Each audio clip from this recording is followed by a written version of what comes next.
Thanks, Chair, and thanks for letting me in on the committee. First of all, thanks for coming in, guys.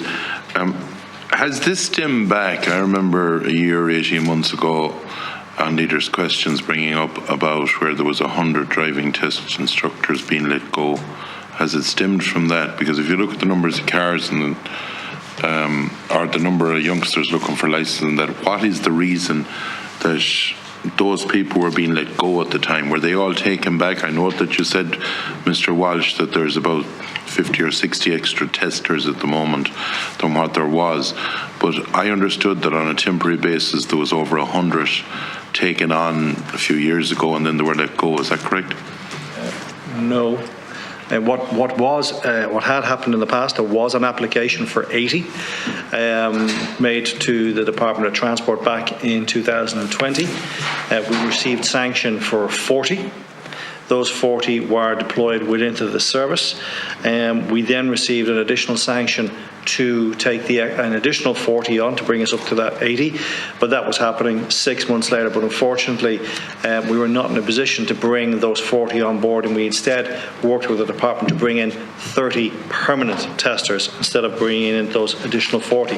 But I think maybe what the deputy is referring to is, yes, we did reduce the number of testers who were temporary testers in 2022 because they had reached the end of their contractual relationship with us.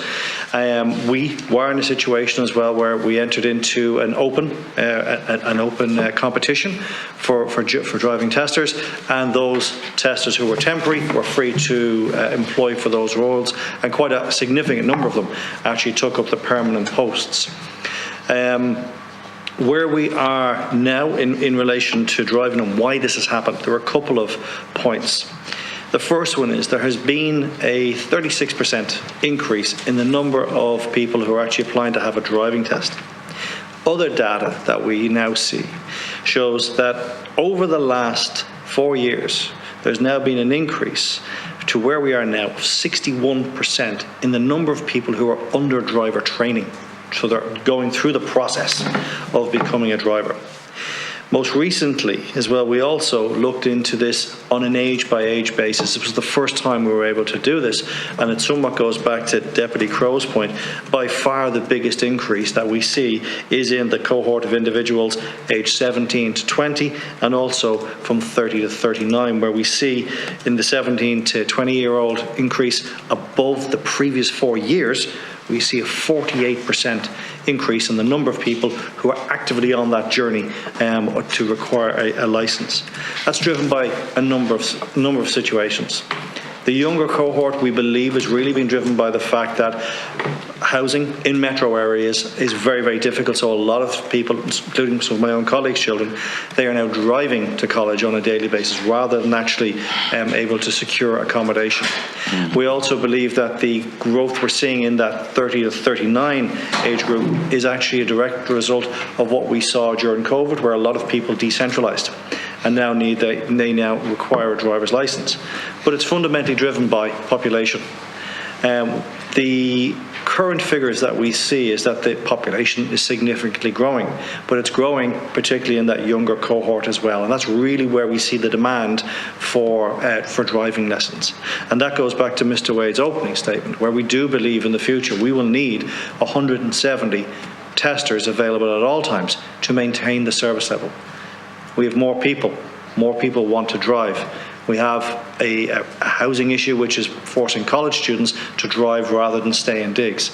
So society has changed, and this is being reflected in the service, and we want to make sure for the future that we offer a service that's available and that people can get their licence in as quick a time as possible. That's okay. When do you reckon, in a realistic, we don't want something said in here that will blow back at you again. When do you reckon that it will be brought into normal waiting lengths in your own estimation? If we are working with the Department of Transport at the moment on an additional sanction for 40 temporary testers. If we are successful in securing those 40 temporary testers, we will go to recruitment immediately. We would estimate that we may be able to start that process in March if we are granted the sanction by the department. Recruiting in March, working through the training process, working through the deployment process, would mean we would have individuals deployed into the testing environment by October, which would mean we would now start to deal with the backlog from October.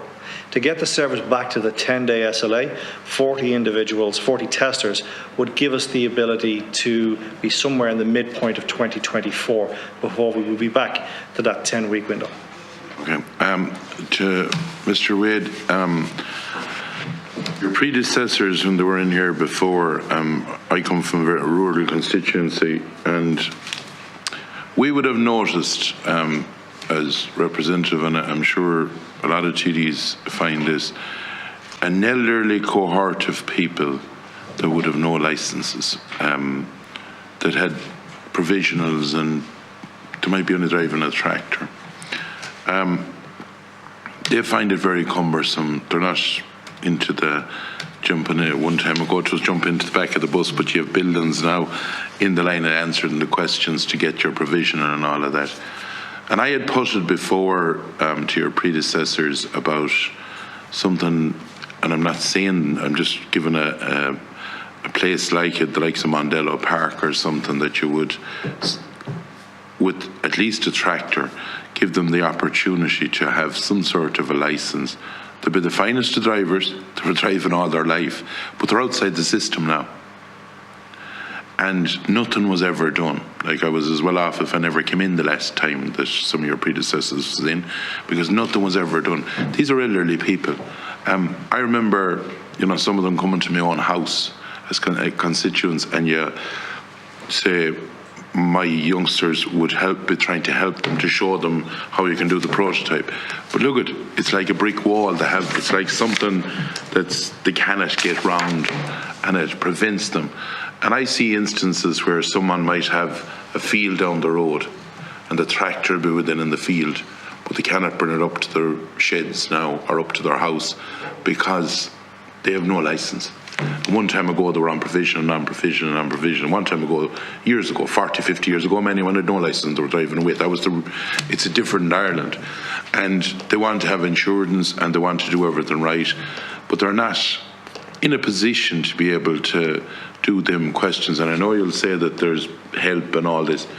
It doesn't matter. You can have all the help you want. And these will be the finest of drivers. Is there anything you can come around to help that cohort of people? Because I'm not saying there's huge amounts of them, but we should have some bit of say, courtesy towards them to help them rather than pushing them outside the law. So, Deputy Morris, it's a very good question, and I want to link it back to a question actually which Deputy O'Murka asked earlier, because as one of the actions in the road safety strategy is the hazard perception driving, and the potential use of innovation and virtual driving. You know, you mentioned one facility, Mondello Park, but we also are working with Age Friendly Ireland. Right. And it is actually, it's not just a very good question, but actually a very timely question, because there is an opportunity to, and there was reference earlier in the committee conversation about mandatory or voluntary. At minimum, there is an opportunity to develop with older persons and the likes of our partner Age Friendly Ireland, we can actually develop something as part of the strategy in that action to give people the opportunity to avail of and I agree, they may be very competent drivers, but if they're not driving on a frequent basis, then like anything, they may lose confidence. And there is an opportunity, absolutely. And I will commit to take that away and have those discussions with those organisations, and we will work not just to answer the potential virtual innovation question, but actually it's a good opportunity for those people who maybe don't drive on a frequent basis. Look at it. I thank you for that. Can I have one more question? I thank you for that. And you might come back to me on that, because while no one wants to talk about it, it's a reality in the rural areas, especially on the tractor side of it. The last question I have is on the NCTs.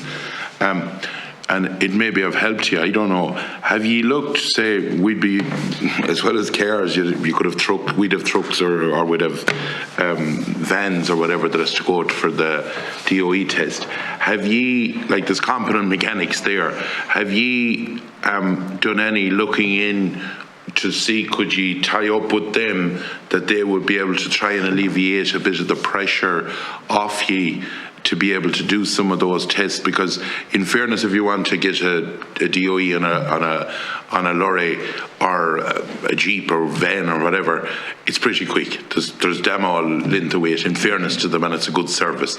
And I'm just wondering, would they be able to, in your hour of need, be able to work with you to facilitate, because it's all trained mechanics there as well, that it would, when you be under pressure, that they would be able to do a certain cohort of it that could help you out? Maybe I'll take Yes, that. yeah. So that's a very good question. Having come from that world myself a very, very long time ago, what I can tell you is that at the moment, within our CVRT, the old DOE testing structure, we actually have 555 mechanics, which is almost the same as what we have within the NCT. But they only test around 500,000 vehicles a year, but they do 15 different types of test. The test is much longer, it's much more arduous. It is an annualised test for every vehicle. We did look, being very honest, it was one of the first questions I asked when I entered into the NCT, is there a way that this could be utilised? And the reality is they are two completely different systems, first of all, because we've got the system that APLUS operate for testing, and then you have the CVRT structure. They're very, very separate systems. One is run and controlled directly by the RSA, our COVIS system. The other one is a system with an APLUS that they operate.